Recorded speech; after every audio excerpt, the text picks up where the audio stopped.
reporta como sendo um momento maior, que é a pregação da palavra de Deus.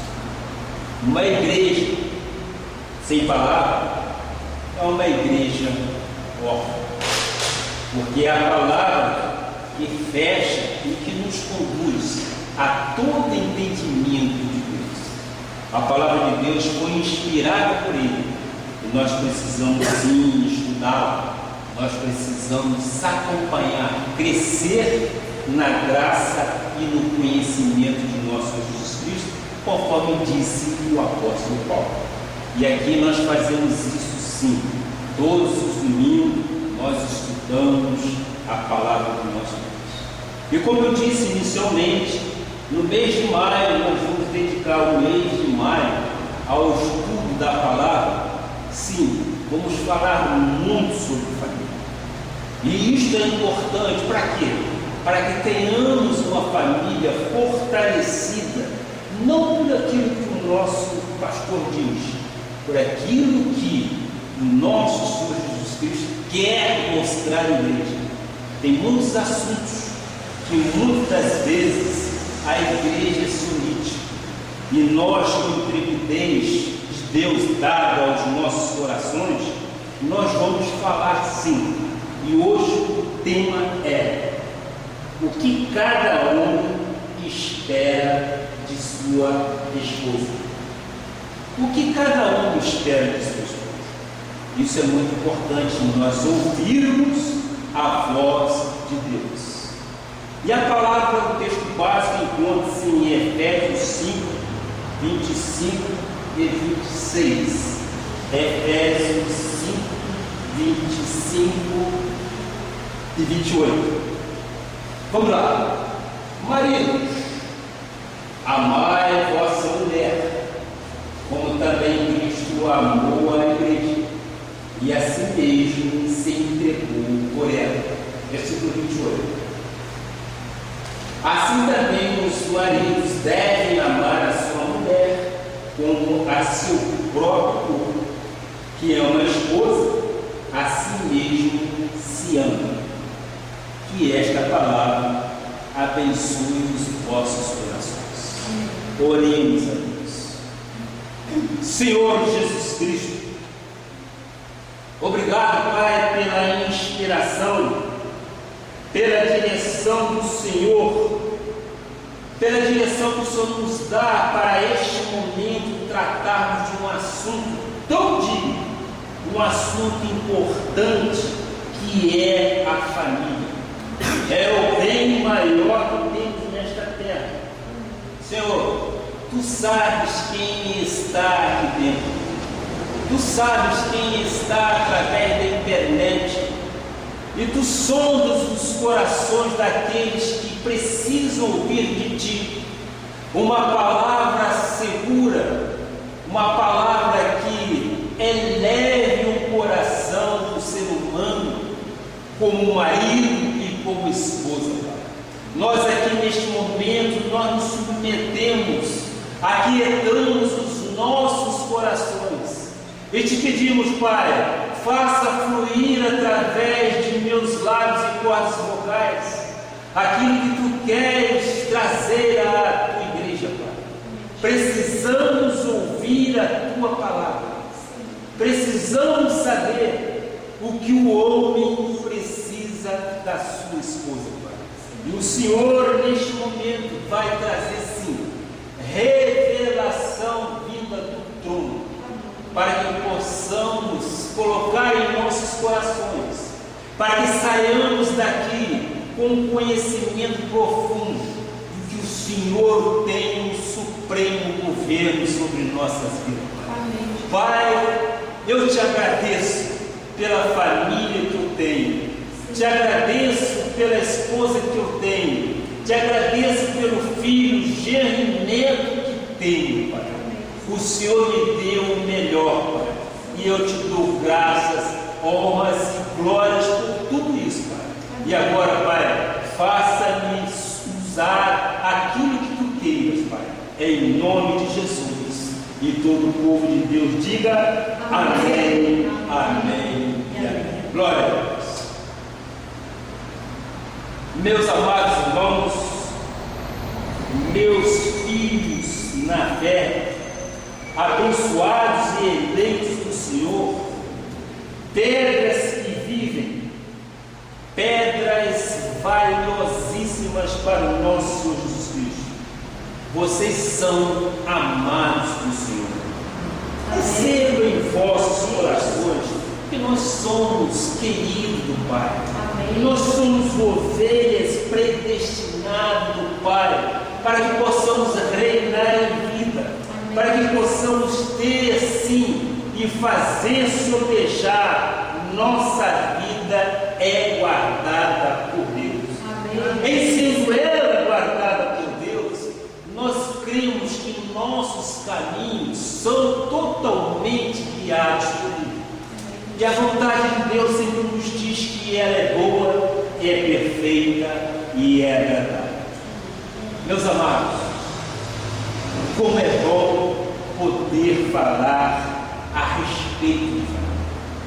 O mês de maio é o mês dedicado à família, onde o mundo todo comemora o Dia das Mães. Filhos e filhas presenteiam suas mães, demonstrando o amor que tem pelas suas mães. E hoje eu quero sim iniciar uma série emocionante palavra sobre a família.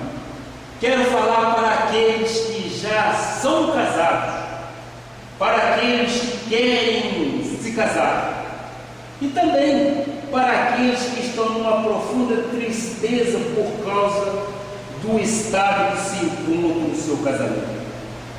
Tu que és uma pessoa casada, tu que queres casar, tu que sente no teu espírito que você é um amado do Senhor, você tem o direito de saber. Então, quando Paulo escreveu aos Efésios, à igreja de Éfeso, falou sobre o marido que deve amar a sua mulher como ao seu próprio corpo. O que Deus quer tratar durante este dia é que, na realidade, Ele quer que o nosso casamento seja o céu na terra e que os filhos desse casamento sejam totalmente abençoados por Deus. Portanto, às vezes você pode estar me perguntando: mas bispo, quais são as orientações que Deus tem para hoje? O que um homem espera de sua esposa? O que um homem espera da sua mulher? O que um homem espera da sua companheira? São três adjetivos. São três adjetivos qualificativos ou qualitativos, e eles vão dar exatamente função àquilo que eu vou falar. Meu amado, para tu entenderes esse assunto com profundidade e absorver os ensinamentos que Deus quer vivenciá-lo, é preciso que saibas que normalmente existem três estágios para o casamento. Isso é fruto de reflexão de tudo que se passa durante um casamento sólido, duradouro, que já lá se vão 42 anos.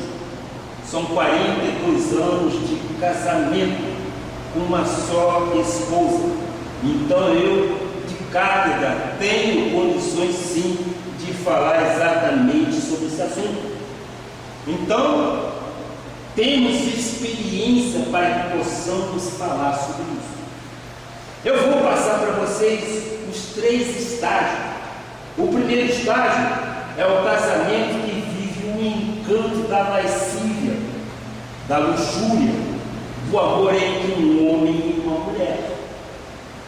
Há casamentos que se mantêm assim anos e anos e nunca têm outra atitude, sempre estão muito empolgados no casamento. Glória a Deus! quando isso é possível. O segundo estágio é o estágio do casamento que está enferrujado. Ora, um dia a coisa está bem, no outro está mal. Um dia há beijo e no outro não há beijo. Um dia há abraços e no outro não há.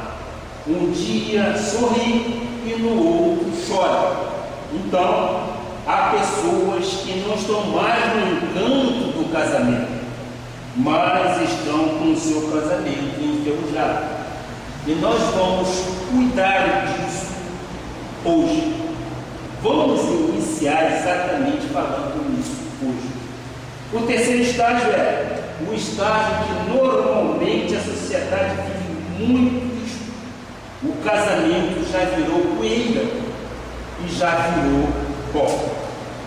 Então, mostrei os 3 estágios do casamento e agora eu tenho uma pergunta a fazer. Em qual estágio, em qual divisão se encontra o teu casamento? É uma pergunta e essa pergunta requer uma resposta.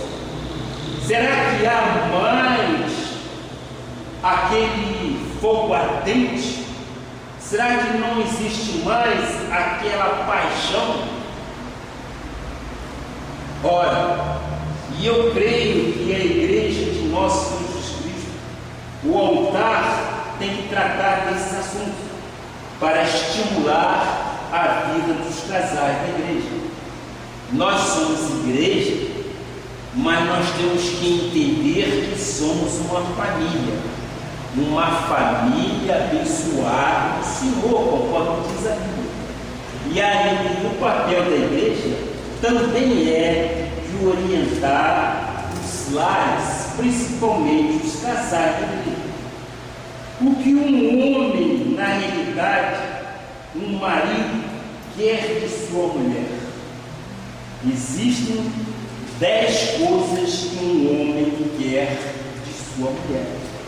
Se você estiver com um lápis e papel na mão, tome nota. Isto é importante para que possamos detalhadamente cuidar de cada um desses assuntos. E muitas das vezes você pode perguntar, mas por quê? Nós vamos exatamente responder. Então, o primeiro ponto é: todo homem, quando se casa, quer ter uma vida sexual ativa e realizada, não é verdade? Nós temos que encarar isso desta forma. Portanto, nós vamos tratar desse assunto também. Ponto 2. Todo homem quer ter na sua esposa uma companheira de verdade. Graças a Deus, eu posso dizer isso de cadeira. Eu tenho uma companheira que, nos momentos difíceis e nos momentos das decisões que nós chamamos de mais difíceis, ela está sempre ao meu lado. Conforme eu disse, são 42 anos de vida. E são 42 anos de vida. Não mais naquele entendimento de lascívia, de luxúria, de desejo, mas mais de compreensão, de companheirismo. E é isso que é verdade. Terceiro ponto é: todo homem quer na sua esposa uma mulher bonita, arrumada e dada, ou seja, uma mulher comunicativa, que seja ela a rainha do lar. Quarto ponto: todo marido quer uma esposa comprometida com a vida do seu lar, não é verdade? Qual é o marido que não quer uma esposa que tenha responsabilidade para com o seu lar? Quinto: todo marido quer ser admirado e apreciado por sua esposa. Todo marido quer ser admirado e apreciado pela sua esposa, não é verdade, marido? Amém? Amém? Amém, amado? Sim, amém. Todo marido quer ser apreciado e admirado. Nós não somos nenhum Alain Delon, nós não somos nenhum Fred Pitt, não somos, mas somos admirados pelas nossas mulheres, pelas das nossas esposas. E nós queremos ser, sim, apreciados. Sexto ponto: todo homem, todo marido quer uma esposa com virtudes morais. Glória a Deus. Sétimo ponto: todo marido espera de sua esposa um pouco de humor. É bom, a minha é demais. É constantemente fazendo graça, sorrindo, graças a Deus. Inclusive, ela me ajudou muito a mudar. Eu era muito fechado, muito sisudo, muito trancado, mas graças a Deus, são 42 anos de aprendizado, né? A gente tem que aprender alguma coisa. E graças a Deus ela traz um humor nato. Graças a Deus. Oitavo ponto: todo marido espera de sua esposa inteligência, especialmente nas decisões que o casal precisa tomar. Todo casal, no momento de decisão, tem que ser consultado a sua esposa ou o seu marido. Não tome nenhuma decisão de forma isolada. Afinal de contas, nós somos uma só carne, e a partir do momento que houve, sim, o termo conjugal, há de ter, sim, um equilíbrio entre as partes. Bem? Nono ponto: todo marido espera de sua esposa total confiança. Aí eu quero brincar. Não é só a mão no fogo, é o corpo todo. Nós temos que colocar o corpo todo. As nossas esposas têm prova cabível de que é fidelidade. Eu não só coloco a mão no fogo, eu coloco o corpo todo no fogo contra a fidelidade da nossa esposa. E décimo ponto: todo marido espera uma esposa absolutamente honesta, né? E é exatamente isso. Então, meus amados, o que um homem espera de sua esposa? Primeiro, o homem, quando se casa, quer ter uma vida sexual ativa e realizada. Por que eu digo isso? Ora, nós somos entender que o Criador do Universo, quem criou a vida sexual do homem e da mulher.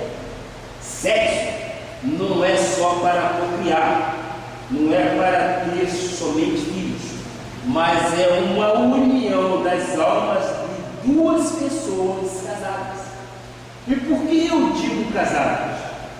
Porque sexo fora do casamento é uma porta para o inferno.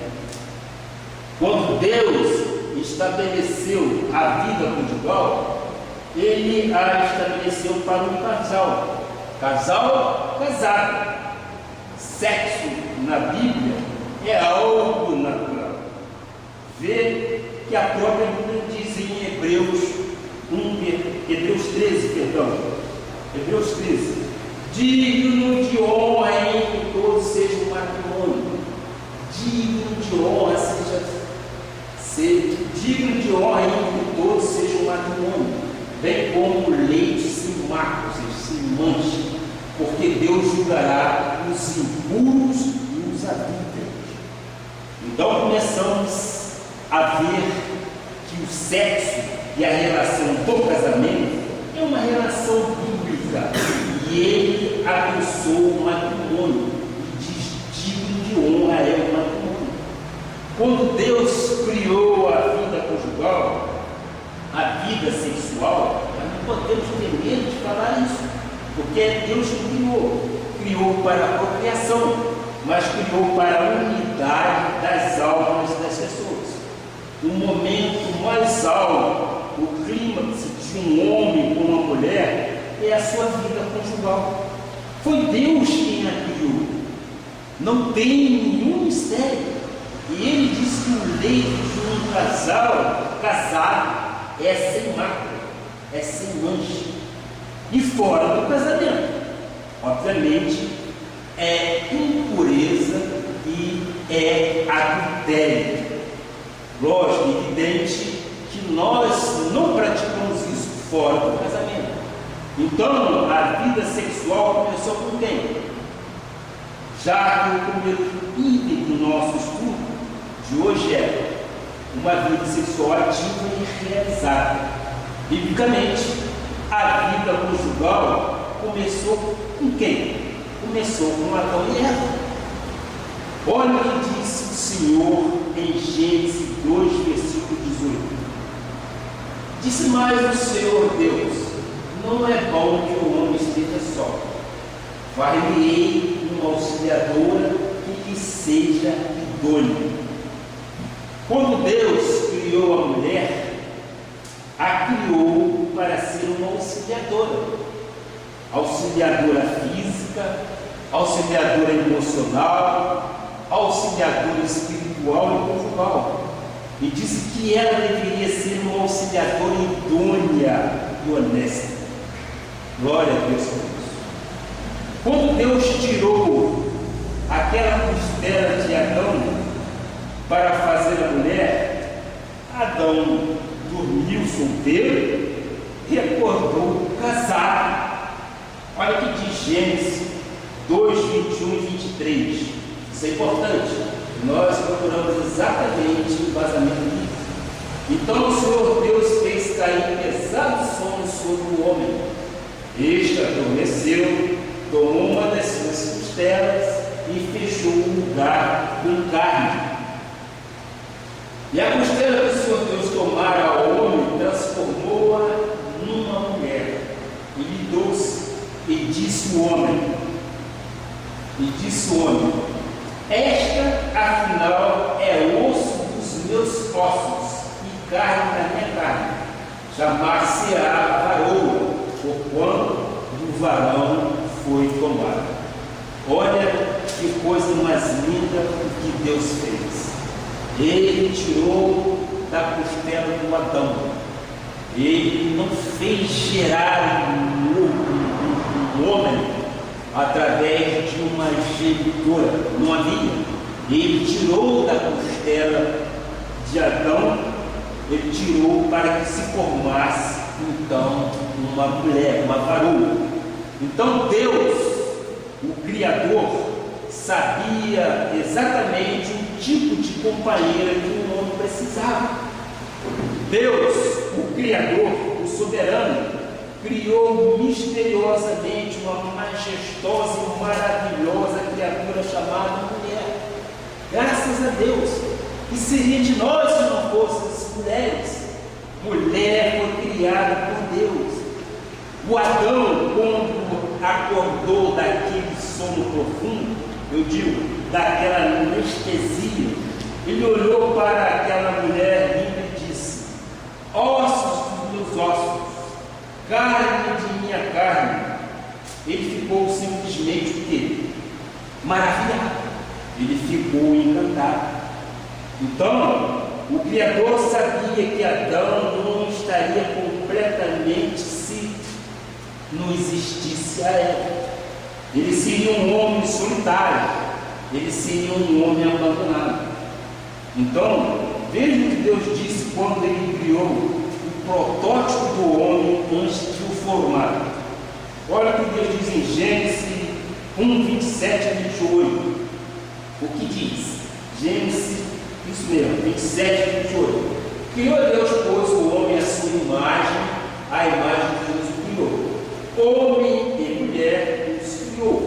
E Deus os abençoou e lhes disse: sede fecundos, multiplicai-vos, enchei a terra e sujeitai-a, dominai sobre os peixes do mar e sobre as aves dos céus, e sobre todo animal que rasteja pela terra. Canta de Salomão. Seguinte, e sobre todo animal que rasteja, como é formoso. Ele diz: sede fecundo, multiplicai, enchei a terra e sujeitai-a, dominai sobre os peixes do mar, sobre as aves dos céus e sobre todo animal que rasteja pela terra. Então, quando Deus criou a mulher, Deus disse a Adão: Adão, tu precisas ter filhos, tu precisas de ter vida conjugal, tu precisas de ter vida sexual, não é verdade? Multiplicai. Não é mistério para nós. Quando Deus cria alguma coisa, Ele não cria fantasmas, não, mas um ideal. Tanto que a Bíblia é um livro de amores. Se tu conheceres a Bíblia, verás que ela relata amores. A sociedade é que nos vê de forma equivocada. Deus nos vê perfeito. Queres ver como Deus trata de amores na Bíblia? Aí sim, vamos ao livro de Cantares de Salomão 1, versículo 16. Como és formoso, amado, como és formoso, amado meu, como és amado, o nosso leito é de viçosas folhas. Olha o tratamento que Deus dá com singeleza exatamente ao amado do Senhor. Como és formoso, amado meu, como és amado, o nosso leito é de viçosas folhas. Percebes bem quando Deus trata esta relação de um homem e de uma mulher? Ele trata em alto nível. Tu és bonito, tu és belo, tu és formoso. Cantares de Salomão 3, versículo 1 e 4 diz: olha só como Deus trata de amores na Bíblia. Para nós, isso é edificar, sim, um laço da rocha. Nós não somos diferentes do mundo carne que nós vivemos, que Deus colocou assim. Nós temos que trazer à luz da Bíblia, porque nós entendemos que Deus trata o casal com toda a singeleza e com palavras que são qualificativos, são adjetivos brilhantes, amores, e nós vimos isso. Então, vamos ler o próximo versículo. De noite no meu leito busquei o amado de minha alma, busquei e não o achei. Versículo 2, por favor. Levantar-me-ei, pois, e rodearei a cidade, pelas ruas e pelas praças buscarei o amado da minha amada. Versículo 3. Busquei e não o achei.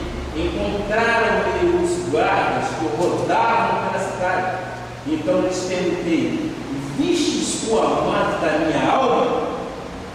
Versículo 4. Mal os deixei, encontrei logo o amado da minha alma. Agarrei-me a ele e não o deixei ir embora. Até que o fiz entrar na casa da minha mãe e na recâmara daquela que me concedeu. Ora, veja, foi exatamente isto que nós estamos tratando. Não existe livro sobre a terra que fale com mais dignidade sobre o amor que a Bíblia traz para nós.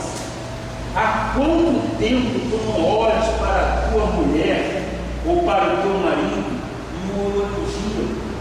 A mulher que pinta às vezes o cabelo, eu vejo isso muito na minha vida, e glória a Deus pela minha esposa. A gente observa, a gente tem que elogiar, a gente tem que dizer como estás bonita. Aliás, eu disse para você isso hoje, não disse, né? Não disse, minha esposa?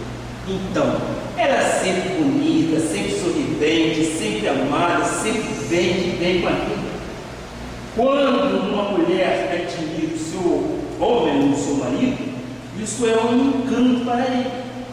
É bom que os casais evangélicos, principalmente os de nossa igreja, se apreciem, se admirem. É bom que se elogie. Admirar o teu marido, admirar a tua amada, é sim prazeroso para os dois. Eu creio que nós gostamos sim de receber elogios, assim como nossas esposas também gostam de receber elogios. Então, o que o marido está esperando para admirar a sua esposa? Ele está esperando o quê? Admiração. A mulher que a única coisa que vê é o erro do marido.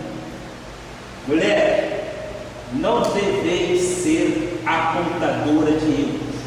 Veja os pontos de equilíbrio. Nós cremos que no homem, que é o seu marido, há muito mais virtude do que não virtude. Então vamos procurar os pontos fortes do seu marido. O seu marido precisa ser elogiado. o seu marido precisa sim do seu apreço.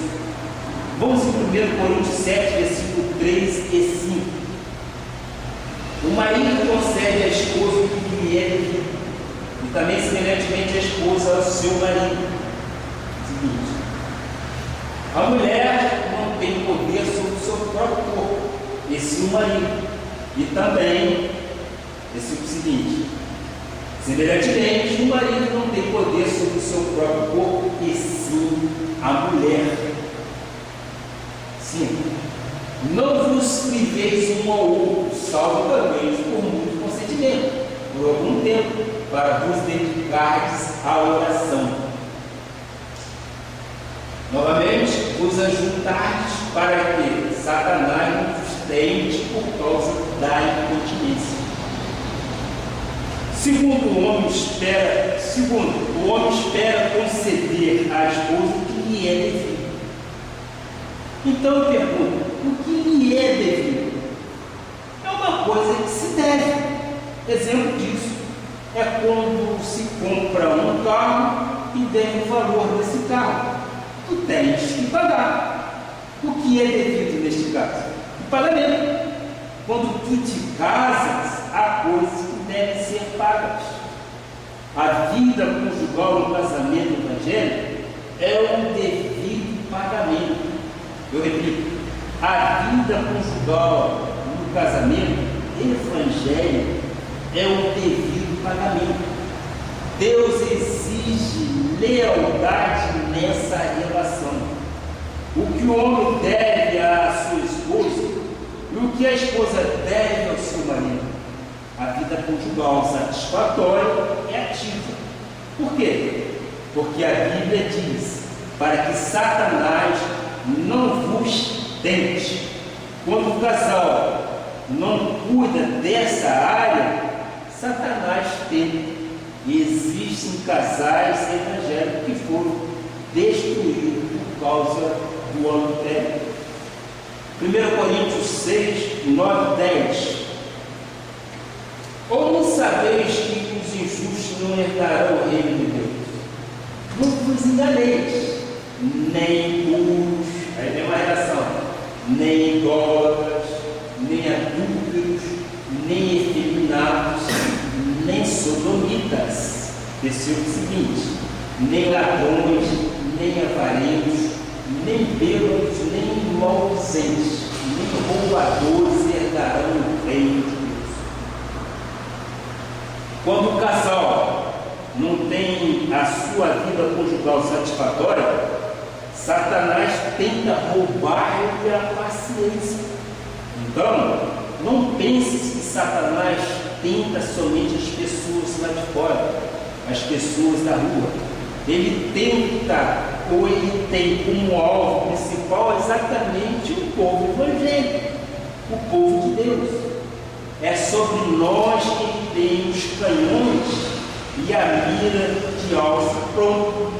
Então, se tu não tens uma vida conjugal realizada, feliz, Satanás vai te tentar. E nós podemos tirar o exemplo que está mostrando na mídia, através exatamente dos documentários. Nós vimos recentemente um dito pastor, lá do Rio de Janeiro, que infelizmente está sendo até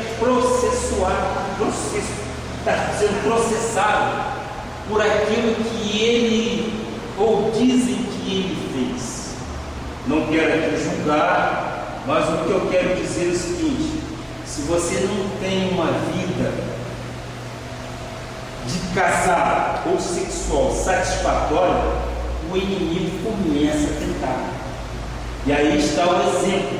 E nós que somos vividos, nós que já vimos experiência de grandes pregadores serem enredados exatamente pela falta de uma vida conjugal satisfatória. E nós queremos exatamente evitar o erro, mostrando que biblicamente diz. Então aí estão alguns exemplos. nem sodomitas, nem ladrões, nem efeminados, esses não entrarão no reino de Deus. Agora, o apóstolo Paulo, quando escreveu a Coríntios, ele recomenda, Coríntios 7, versículo 2. Mas por causa da impureza, cada um tenha a sua própria esposa, e cada uma o seu próprio marido. Isso quer dizer o quê? Quer dizer que se a pessoa sai dessa relação entre marido e mulher, entra em uma relação pecaminosa. E essa relação é de quê? É de adultério, é de fornicação, é de impureza. Agora vamos ver o que Jesus disse em Mateus 19, versículo 5. E que diz: por esta causa deixará o homem pai e mãe, e se unirá à sua mulher, tornando-se os dois uma só carne. Por isso que eu disse, quando você estiver por decidir alguma coisa, o seu cônjuge tem que participar. Ele é partícipe desta situação, porque ambos se tornou uma só carne. Quer dizer que, se a pessoa sai dessa relação entre marido e mulher, ele entra em que relação? Ele entra exatamente numa relação pecaminosa. Então eu pergunto mais uma vez: o que o marido espera de sua esposa? Esposas da igreja, não arranjem desculpas. Essa é a verdade. O seu marido espera uma vida conjugal satisfatória. O seu marido espera realização. O seu marido espera ser feliz, ter uma vida tranquila. Porque porque ele e a esposa são uma só carne. E essa uma só carne quer dizer o quê? Quer dizer união sexual conjugal. Foi Deus quem criou. Provérbios 18, versículo 22. O que acha uma esposa, acha o bem, e alcançou a benevolência do Senhor. Glória a Deus por isso. Quem encontra uma esposa, encontra um bem maior. Mas não é coisa que os tribunais estão dizendo. Nós evangélicos temos que entender que, na nossa cultura cristã, isso deve ser verdade. A esposa é a bênção, é a benevolência de Deus para com o marido. A esposa é o bem maior que constitui parte de nossa família. Eu abro aqui um parênteses para explicar uma coisa muito interessante. O primeiro item que um homem espera de sua esposa é uma vida sexual satisfatória, não é isso? É verdade. Existe uma cultura de manipulação. A pessoa que não tem uma vida conjugal satisfatória como evangélica, às vezes, tem uma manipulação. A pessoa diz assim: olha, se tu não me dás o que eu estou pedindo, ou eu não te dou o carinho que você quer. Começa então a condicionar exatamente o marido a algumas situações. Ou tu fazes o que eu estou dizendo, ou eu vou dormir na sala. Isso se chama o quê? Manipulação. Agora eu te digo, o que disse Paulo em 1 Coríntios 7, versículo 4? A mulher não tem poder sobre o seu próprio corpo, e sim o marido, e também, semelhantemente, o marido não tem poder sobre o seu próprio corpo, e sim a mulher. Portanto, meus amados, ninguém tem o direito de manipular o marido ou a esposa em qualquer situação numa vida conjugal. Acredito que manipulação é um tipo de, eu posso dizer, talvez feitiçaria. A mulher que diz ao seu marido que não faz determinado determinadas coisas porque não quer, ou diga, não me toque, se você não me der isso. Existem essas condições de família, sim. Nós já vimos isso no transcorrer dos anos que passaram por aí. Existem certas condições, as pessoas colocam um condicional para que possa ter exatamente o quê? Ter direito ao seu marido ou à sua esposa. E eu vou vos dizer o seguinte, senhoras, hoje estamos tratando dos homens. E se alguém entre nós está tendo esse tipo de atuação, de manipulação, pare com isso. Tu não estás lutando com o teu marido, mas com Deus. Este é o momento do Senhor. Mulher, o teu corpo não é teu, é do teu marido. A esposa deve passar por pensar, eu digo assim, para que a sua vida conjugal seja uma vida realizada, o que o meu marido precisa verdadeiramente ouvir. Às vezes, tu pensas que o marido quer uma boa refeição, quer um frango assado ou um espaguete. Não é isso, querido. Tu já perguntaste alguma vez, algum dia, ao teu esposo o que ele quer de você? Nós precisamos saber. Nós precisamos, vocês precisam saber exatamente para poder o quê? Poder alinhavar os pensamentos do teu marido e satisfazer as vontades do seu marido. Então, pense assim, como é possível mudar e ser uma esposa melhor, muito melhor para o meu marido? Isso é o que o meu marido espera. Então, não fuja do que a Bíblia diz. Se tu fugires, estarás em desobediência, pecando, não é contra o teu marido, estás pecando contra Deus. Tu podes saber todo o pacto da graça de Deus, mas se tu não disseres onde eu tenho que mudar para ser uma esposa melhor, estarás em erro do teu marido e com Deus. Isto você pode estar perguntando, por que muitos casamentos sempre saem do encanto e começam a fraquejar e começam a enferrujar ou até a virar pó? Esse é o drama de hoje. Muitas vezes nós já ouvimos dizer assim, fulano de tal vai casar. Ela sabe costurar, ela sabe cozinhar, ela sabe pôr uma mesa, sabe receber pessoas, ela sabe uma série de coisas. A mãe preparava a sua filha para o casamento. E quando aquele homem se casava, ele ia com expectativas grandes, com uma preparação grande. O pai preparava acerca de quê? Acerca da vida financeira, das questões financeiras, nas questões que diziam respeito ao casamento.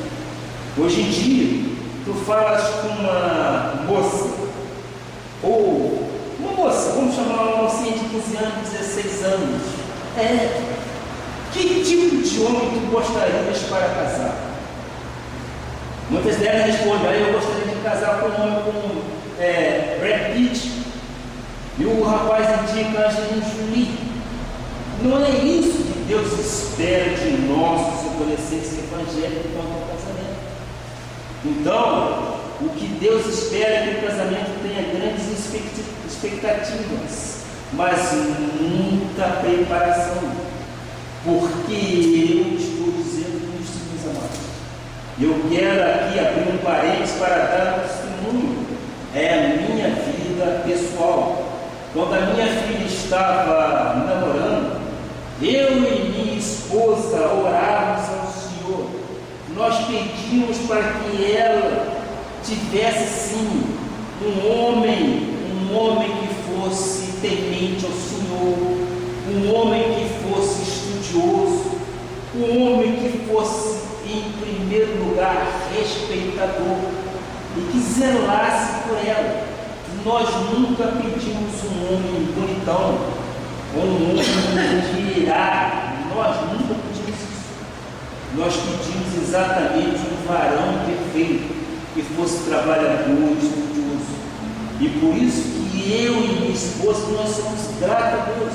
Deus ouviu nossa oração e nos deu, e nos concedeu um marido para nossa filha, que preencheu todos os requisitos para nós, pais. O que eu posso dizer é exatamente o seguinte: peça para o seu filho ou sua filha um varão ou varoa que seja temente a Deus, em primeiro lugar. Que essa pessoa temente a Deus seja respeitador ou respeitadora. Porque se respeitando mutuamente, a pessoa consegue sim equilibrar a vida. E eu quero ir um pouco mais além. Eu estou usando o exemplo da minha filha. A minha filha, quando começou a namorar com o meu genro era um funcionário público, pequenininho, ganhava muito pouco, mas ele disse a mim e minha esposa: eu não tirarei sua filha do seu lar com todo o conforto que vocês dão a ela, se eu não tiver condições de assumir o padrão.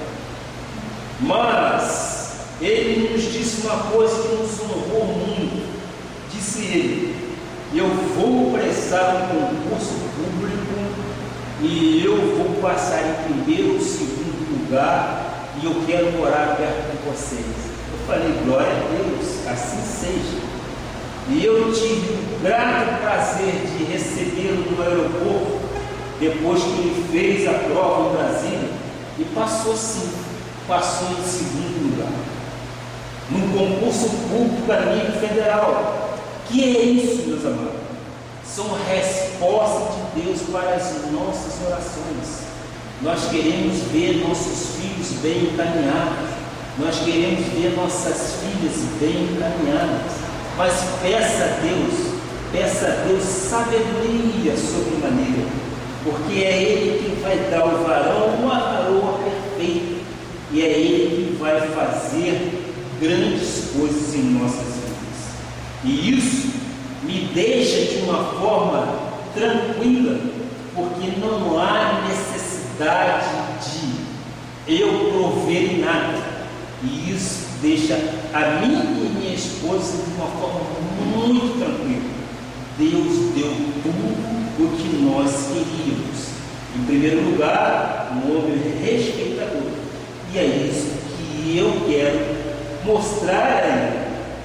Então, olha como uma pessoa evangélica em casa, com expectativa tão grande, mas tão pouco preparada para o casamento.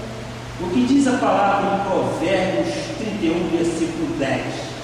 Olha só: mulher virtuosa, quem achará? O seu valor muito excede o de finas joias. O que diz a Bíblia? Mulher virtuosa, mulheres virtuosas da igreja.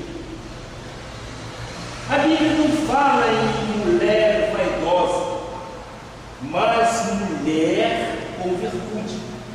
A mulher virtuosa, ou seja, mulher com virtude, deve saber fazer exatamente uma cama, aquilo que é o trivial. Arrumar um toalete, pôr uma mesa. Hoje, qual a virtude que uma moça tem quando vai para o casamento? Ela é muito linda, ela tem uma beleza exuberante, mas boniteza não põe nessa, não é verdade? Colocar a mesa é um fato, agora boniteza não põe nessa. Então, o preparo sim que põe a mesa. A mulher tem que ser totalmente virtuosa, conforme diz a Bíblia. E essas virtudes são adquiridas exatamente na Bíblia, que é a carta magna que nós temos. É ela que dá total roteiro para as nossas O sucesso no casamento não é encontrar a pessoa certa, é ser a pessoa certa para o casamento. Tu não encontrarás a felicidade no casamento se não construírem essas felicidades. Deves fazer a sua parte, porque senão nada acontece. Há casais que vivem 5, 10, 20 anos como dois estranhos dentro de uma casa. Por quê? Muitas expectativas e pouco preparo. Às vezes não foram preparados para o casamento. O casamento é uma vida a dois, é uma vida que tem que ser dividida, é uma vida que tem que ser participada, não pode ser separado ou não pode puxar para o lado A nem para o lado B. Tem que haver exatamente o quê? Um ponto de equilíbrio. Por isso que eu disse, numa solução ou numa resolução tomada num lar familiar, num lar cristão, tem que haver a opinião do cônjuge, do homem ou da mulher, porque aí sim, os dois unidos numa só fé, haverá de encontrar sim aquilo que deseja, aquilo que espera para a sua vida. Então, dei o exemplo da minha filha, e eu creio que muitos de vocês têm exemplos satisfatórios. Por quê?